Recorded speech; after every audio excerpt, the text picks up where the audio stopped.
What if? What if you had a friend who died without knowing Jesus as their personal Savior? What if he or she went to hell? What if one day you received a letter in the mail from beyond? A letter from hell. A letter from your friend in the flames of eternal torment. The following is a dramatic presentation. It was written by a fictitious high school student named Josh to a friend named Zach. Although Zach had every opportunity to tell Josh about Jesus, he didn't. They were best friends. They played soccer together, they went to classes together, they partied together, they shared their lives with each other. But there was one thing Zach held back from Josh: his personal relationship with Jesus Christ. The rest of the story is simple and sad. A few too many beers, a tragic drive home, a crash, a death, a funeral, a letter. Here is that letter in its entirety. A letter from hell.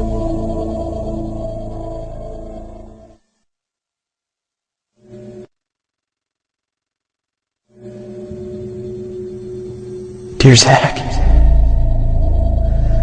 I died today.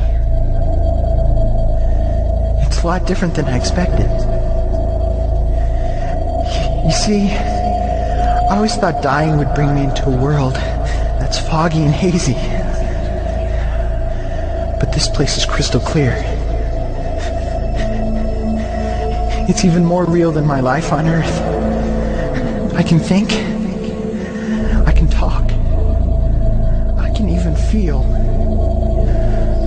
Right after the wreck, I could feel my spirit leaving my body. It was the weirdest thing, Zach. I thought I heard you screaming out to me, man.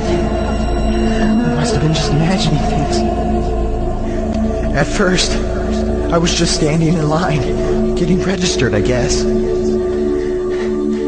They asked me for my name and began to look in this thing they called the Book of Life.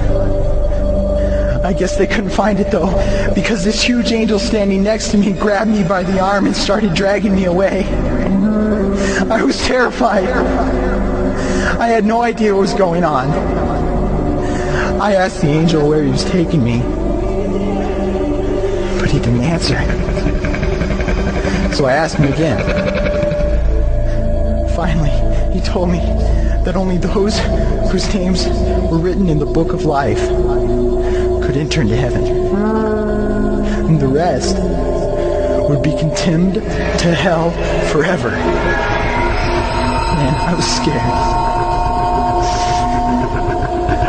The angel threw me into some kind of holding cell where I've been sitting and thinking for a long, long time. Do you want to know what I've been thinking about? I've been thinking about you. Zach, you're a Christian. You told me so yourself. I mean, we talked about it 3 different times today. Kelly brought it up, and you laughed it off. Coach Adams brought it up, and you changed the subject. I mean, it came up right before the wreck. Well, the question I can't get out of my mind is this, Zach. Why haven't you ever told me about how to become a Christian? I mean, you say you're my friend, but if you really were, you would have told me about this Jesus and told me how to escape this terrible place that I'm headed for. I can feel my heart pounding in my chest. The angels who have been chosen to cast me into hell are coming down the hallway. I can hear their footsteps. I've heard of this hell, Zach. They call it the lake of fire. I can't stand it, Zach. I'm terrified.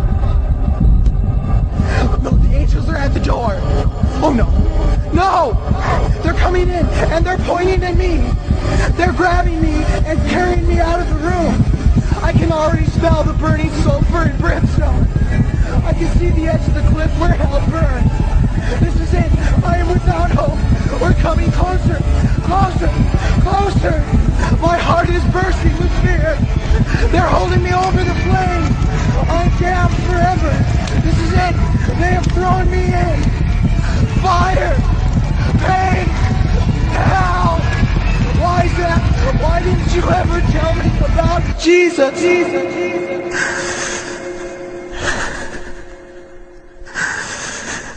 Signed,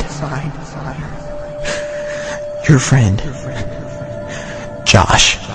Your friend, Josh. P.S. Welcome. Wish you were here. Wish you were here. Wish you were here. Wish you were here. Wish you were here. Wish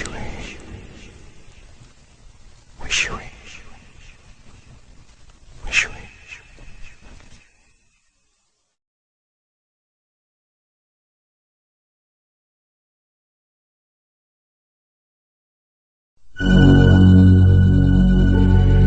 Don't bother me.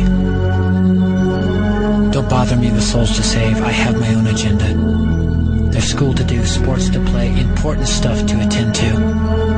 Don't bother me with my friend at work. He's got his own religion. I don't have time to change his mind. He'll make his own decision. Don't bother me with that little girl, the girl playing in the street. She's much too young to understand that the savior she can meet. Don't bother me with the sounds I hear, the sounds of people shrieking, although I wonder who they are. Who are these victims screaming? Don't bother me with who they are. I really don't want the blame, 'cause it's my friend at work.